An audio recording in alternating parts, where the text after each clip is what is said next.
Kingsville is on the grow. Kingsville, Texas. We're just a short drive south of Corpus Christi and well worth the visit. Kingsville is Coolsville. Welcome to a series of crazy conundrums, tall tales from South Texas, the podcast, and introducing your author and host, Tom DeFrancesca. Tell us a good story, Tom. Why, thank you, Shirley. I'll give it my best. Welcome, everyone, to the second episode of my podcast. It seems like just the other day that our inaugural episode premiered. We've had lots of downloads from all around the globe, and it's been fun to watch the stats increase almost daily. In addition to Spotify, our podcast can now be found in the free TuneIn app, which accesses the largest database of podcasts and internet radio stations on the planet. Google has recently added our podcast info and linked to their Google Assistant, YouTube, and to Audible. You can also now find this free podcast on Amazon Prime, Amazon Music, and Alexa. Work on our new website and Facebook page is still in progress, and we'll let you know as soon as they're ready for prime time. Please sit back and relax, and right after this brief message, I'll be back to tell you some more strange tales. Oh, by the way, at the end of the podcast, I'll be featuring yet another great musical talent from Kingsville, and you won't want to miss it. Come in and browse a while. You're always welcome at the Novel Blend Bookstore. Shop our selection of used books, unique gifts, featuring work by local artisans, and a variety of vintage vinyl albums. The Novel Blend is also a gathering place with comfy surroundings, hot and cold beverages, live music in the warehouse. Located in historic downtown Kingsville, the Novel Blend Bookstore. We're here to make you smile.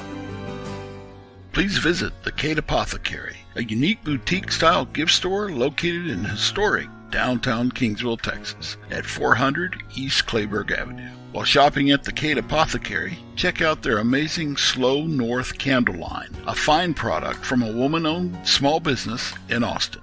Those soy-based candles are infused with pure essential oils, and they smell incredible. The Kate Apothecary, located at 400 East Clayburgh Avenue, across from the H-E-B Fuel Center, is open Tuesday through Saturday, 10 a.m. to 6 p.m. Please look for the Kate Apothecary on Facebook and give them a like to show your support for locally owned small businesses. We've all grown up hearing for most of our lives the saying that life can be stranger than fiction. And I have to tell you, I have repeatedly, over my 64-year lifetime, experienced more than my fair share of those experiences. We opened the bookstore here in Kingsville in June of 2019, and almost from day one, at least once a month or so, we've had a stranger-than-fiction moment occur. For example, we hadn't had the bookstore open for more than just a couple of weeks when a U.S. Marine pilot in training walked into our place with his wife to explore it for the first time. By the way, we have hundreds of military personnel come through the U.S. Naval Air Station Training Center nearby every year. After just a few minutes of conversation with that Marine, he and I had quickly discovered that his mother and I had attended high school together at the same time in Northwest Florida, way back in the late 1970s. Think about that for a minute or two. What were the odds of that happening? The Marine was quite shocked, so was I. So far in his young life, he'd not yet encountered that many stranger-than-fiction moments he'd then shared with me. I then shared with him how after leaving Florida and joining the U.S. Coast Guard after high school, and going out to the West Coast for boot camp and then on to a training school, which was located a little north of San Francisco, I had encountered a major stranger-than-fiction moment. I'd woken up early one Sunday morning and had decided that I wanted to attend a church service in the little town of Petaluma, which is about 10 miles or so from the Coast Guard Training Center. And since I did not own a car at the time, I set out hitchhiking. After just a few minutes of walking, I'd found myself a ride and was dropped off just as we had arrived into town. I chose the first little Baptist church that I had spotted, and I was welcomed at the door by two greeters, and they'd been very friendly and had asked the typical questions for a first-time guest. And when they got to the "where are you from" part, I had responded with, "a very small town in North Florida that I'm sure you've never heard of." And immediately the two folks, a married couple I had assumed, got big smiles on their faces and asked which town exactly. When I responded with Niceville, they'd almost lost their minds. "We're both from Niceville," she responded with excitement. "We graduated Niceville High School in 1967, he had exclaimed. I had graduated Niceville High School in 1977. and had been floored by the revelation. Let's just say the three of us sat through the church service that morning as we anxiously awaited for it to be over so we could go get lunch together and talk all things Boggyville. That's what a lot of folks call that area back in Florida. Needless to say, I didn't have to hitchhike back to the base that day, and after that I had a ride to church anytime I wanted one till I left California. Let's fast forward to the mid-1990s when local dial-up internet had started to become popular. After a year or so of learning my way around the interwebs, I had begun to start searching for former junior high and high school classmates. I was particularly interested in finding my best friend Robert from the 7th grade in Colorado City, Texas.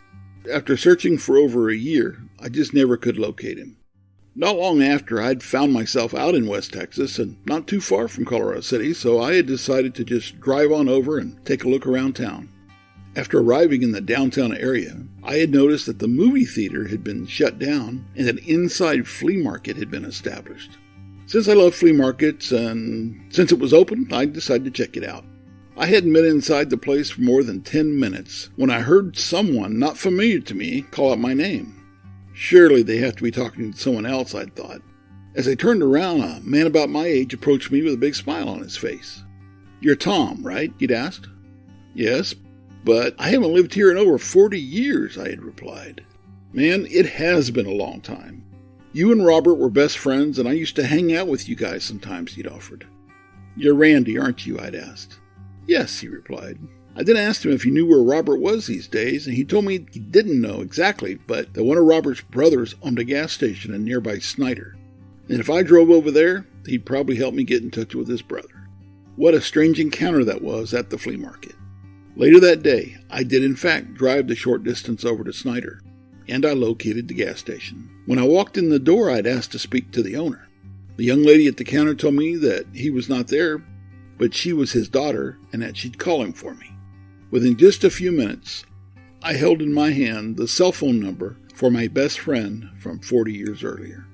We did eventually connect and spoke for some time about how our lives had gone in total opposite directions and how we'd ended up now having very little in common, but he'd sincerely appreciated the effort I'd put into finding him.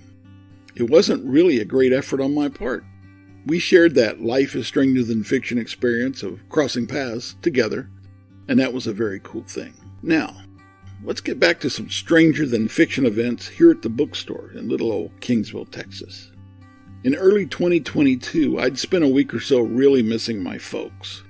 My mother passed away in 2001 and my father in 2015, so sometimes I really feel like an adult orphan.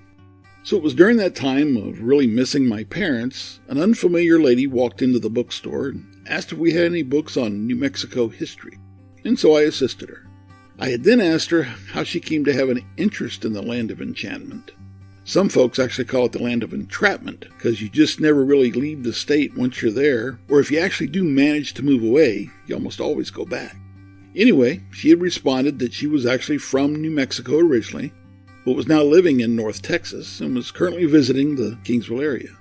I'd asked her which town in New Mexico she was from, and she had responded with Clovis, which had taken me totally by surprise. Can you imagine her surprise when I told her that I'd spent 25 plus years off and on in Clovis? There's that entrapment thing. And that my parents had lived there for some 30 odd years. So then she asked me what my last name was and had been totally floored with my response. "Your parents and my parents were best friends for decades," she exclaimed. It was my turn to be surprised. As soon as she had told me her parents' names, I had immediately recognized them. Although I had actually never met the couple, my folks had mentioned them dozens upon dozens of times throughout the years.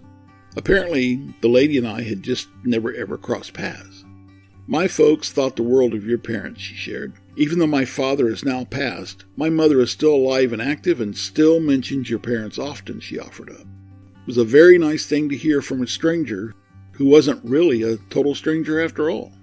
Her visit had been a most timely one for me that day. A few months after the New Mexico connection had occurred, a man walked into our bookstore to take a look around for the first time. He'd explained that he was fairly new in town and was out exploring. I'd asked him where he had moved from, and he had responded with Nebraska. He then went on to tell me that he was born and raised in Nebraska and had lived there most of his life. He was in his late 50s, I had deducted.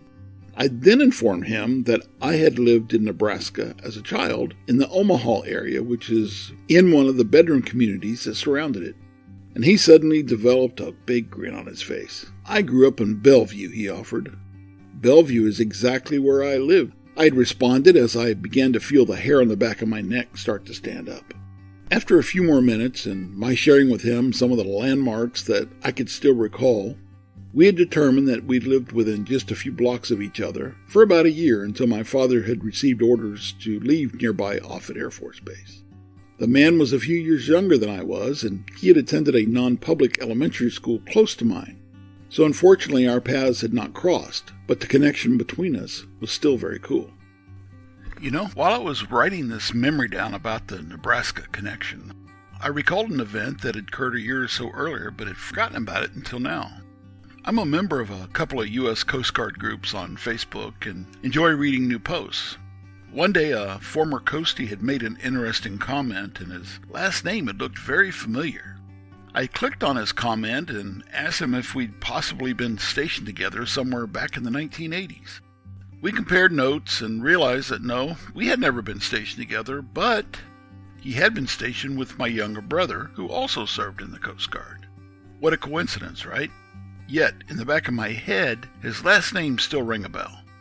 We chatted in a private message for a few minutes, and during that time he told me that he'd grown up in none other than Bellevue, Nebraska. Bingo. I then asked him if he had a brother named Jim. He sure did, he replied after hesitating for a few seconds. I then asked him if his brother was born on a specific date and year. After another lengthy delay, he replied yes, that date was correct. So then the post-coastie asked me, how in the world could I have possibly known his brother's birthday? And I'd responded back that it was also my birth date as well, and that his brother and I had been best friends for a year or so back in Bellevue. The fellow didn't respond for a few minutes, but when he did come back, he told me he had been shocked by my reply. The funny thing is, post-coastie could never ever convince his younger brother to communicate with me. His brother just wasn't buying it and had thought it was somehow all a scam. For him, life being stranger than fiction was just too much to handle, I reckon. I tell you what, we're going to take a break right here. I'm going to offer up a short message, and then I'll be back to share with you my final stranger than fiction story. Old-fashioned hospitality awaits you in Kingsville, Texas. From familiar hotel chains to quaint local inns and RV communities, Kingsville is sure to have you covered when looking for a clean and cozy place to rest during your stay. Kingsville's close proximity to Corpus Christi and the Texas Gulf Coast makes its location a quiet, budget-friendly option for visitors who wish to stretch their dollar a little further. In addition, one of the benefits of Kingsville's relatively small size is that no matter where you stay, you're only minutes away from local attractions, shopping areas, and restaurants. Annual events throughout the year include the Clayburgh County Junior Livestock Show and Concert, the exciting Wings Over South Texas Air Show featuring the Blue Angels, the King Ranch Ranch Hand Breakfast and Weekend Festival, and the beloved La Posada de Kingsville Parade of Lights. Additional event information may be found on the calendar page at the Kingsville Visitor Center website at kingsvilletexas.com. That's kingsvilletexas.com. Located at 213 East Clayburgh Avenue is the hottest lunch spot in town, and it's Old Girl's Kitchen, which specializes in comfort foods right in the heart of historic downtown Kingsville. Old Girl's Kitchen also offers catering services. To learn more about Old Girl's Kitchen, look them up on Facebook and then give them a like to show your support for a hometown business. Now here's the final Stranger Than Fiction real-life story for you, and it's very touching. About 2 years ago, some regular customers of ours walked through the front door one Saturday afternoon and informed us that they'd brought some friends in with them who were visiting from out of town. They'd introduced us to the out-of-towners, and I'd eventually struck up a conversation with the husband of the couple. And I'd asked him if he was originally from Kingsville, and he had responded that he was not. I may not have grown up here, mind you, but I spent almost every single summer here with the Smiths. By the way, I've changed the family name for privacy reasons. I loved hanging out with my two cousins who were brothers. Their mother was my favorite aunt of all time, he had offered up. I could tell by the expression on his face that he had had a great admiration for his aunt. Yeah, she's been gone for a long time now, he said with a sigh. So, your favorite aunt was Sally Brown Smith? I had responded. The look on that man's face had turned into one of shock and disbelief in no time. He'd actually started backing away from me. I'm not sure exactly what he was thinking. How could you possibly know that? He had finally uttered through shaky lips. Hold on just a minute, I've got something for you, I'd replied. Now he really had a strange look on his face. I'd walked over behind our point-of-sale kiosk and picked up a small book. As I handed the item to the man, I informed him that it was his favorite aunt's diary from World War II, while she had attended Texas A&I here in Kingsville. A&I is what Texas A&M Kingsville was called way back in the day. Tears had started to flow down the man's cheeks. There's 4 years' worth of entries in that diary, I'd informed him. How much are you asking for this? He had asked with a shaky voice. I'm not charging you anything for it. It's yours, I'd replied. It's been sitting in that spot on the desk over there for over 6 months now. Apparently just waiting for you to walk through that door someday. Thank you so much, he had replied with tears continuing to flow. How did you acquire her diary? He had asked me. Well, several months ago I went to an estate sale at the Smith home. Your cousin Bill had passed away and the house was to be emptied and sold, I'd told him. I'd bought all the books and boxed them up without paying much mind to them at the time. I had told him that the boxes had sat in the back of the bookstore for a while before I got to open and explore them, and while going through them I had come across the diary. I then told him that I'd reached out to Bill's brother about the diary and that he had shown no interest in recovering it at all. That fact had left my wife Jill and I in a quandary. We didn't know what to do with the diary, but it definitely was not going into the trash. Since we didn't know what to do with it, I'd simply left it sitting behind the kiosk on the desk, and it sat there for 6 months. Thank you so much for saving it, the man had said. My daughter has just taken up genealogy and will be thrilled to own and to read it. I had started to have tears in my eyes. The man had continued to thank me with tears streaming as he left the bookstore with his friends and wife and was clutching that diary very tightly. I still get chills telling this true story, and it just hits the listener right in the heart whenever they hear it.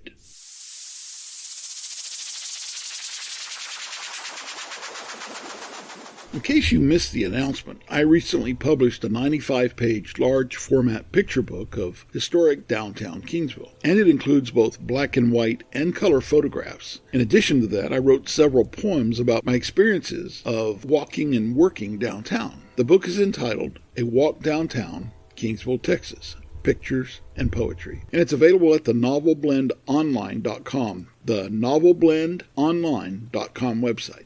Okay, I'll be right back to introduce you to another Kingsville-based singer-songwriter, so sit tight. Hey Kingsville, if you didn't already know it, there's this cutest little kidswear place located in the heart of historic downtown, and it's real close to Harold's Kingsville Pharmacy. Paloma Kidswear is a children's boutique and consignment shop, and it's located at 218 East Clayburgh Avenue. If you'll search for Paloma Kidswear on Facebook, you'll easily find their page, and make sure you give it a like to show your support for locally owned small businesses. You'll also find Paloma Kidswear on the web at palomakidswear.com. That's palomakidswear.com. So, for all of your baby and children's clothing needs, get yourself down to Paloma Kidswear at 218 East Clayburgh Avenue, Kingsville. I'm back and here to introduce you to Matthias Azasi, a Kingsville singer, songwriter, producer, and entrepreneur who performs live for a number of venues around town. In fact, he's entertained customers of ours here at the bookstore on numerous occasions. An album Matthias produced in 2020 is actually entitled Live at the Warehouse, which is what we call the central section of our bookstore. Let's listen to this 2007 track entitled For the Way I Feel for You by Matthias Azasi, and then I'll provide a little background information on the song afterwards.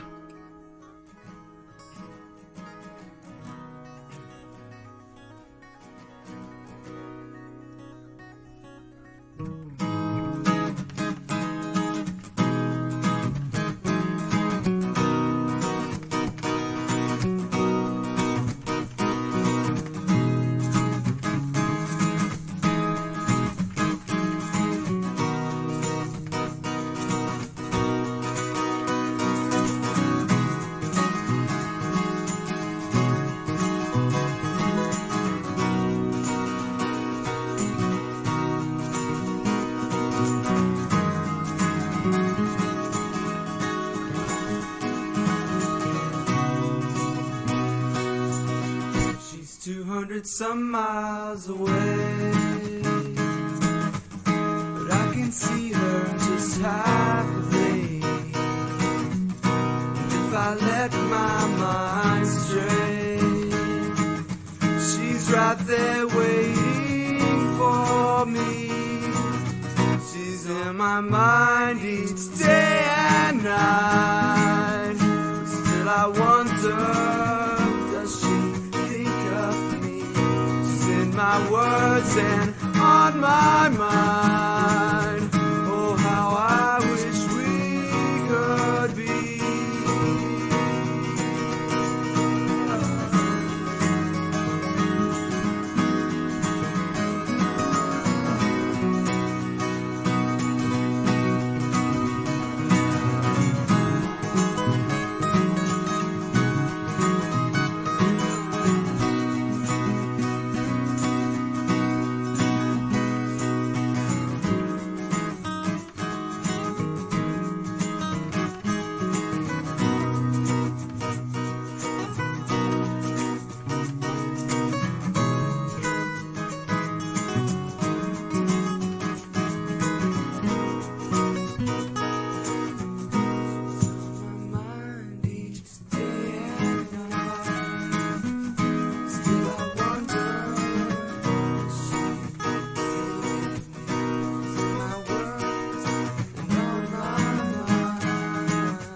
Ask me why I do what I do. I say I really don't know. It's for the way I feel for you, baby.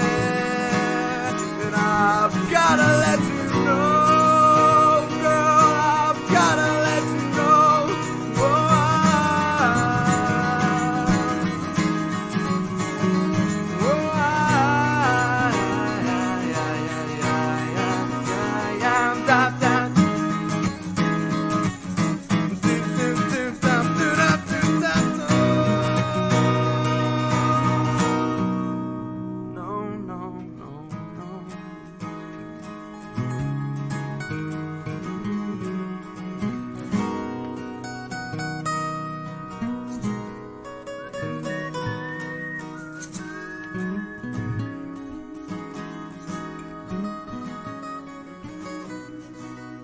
Matthias reports that he's particularly proud of this track because he played all of the instruments and recorded it at home with a simple 8-track Tascam digital Portastudio. For The Way I Feel for You later went on to become the lead track for his album entitled 16 Flowers, which debuted in 2012. Matthias continues to write, perform, and produce, although he's since taken on the duties of husband, father, and provider for his family. Some of his tracks are available through Apple Music, Spotify, and Amazon Music. Look for his Facebook page under Matthias Music 361. That's Matthias Music 361 for additional information. Give his page a like to show your support for local independent musicians.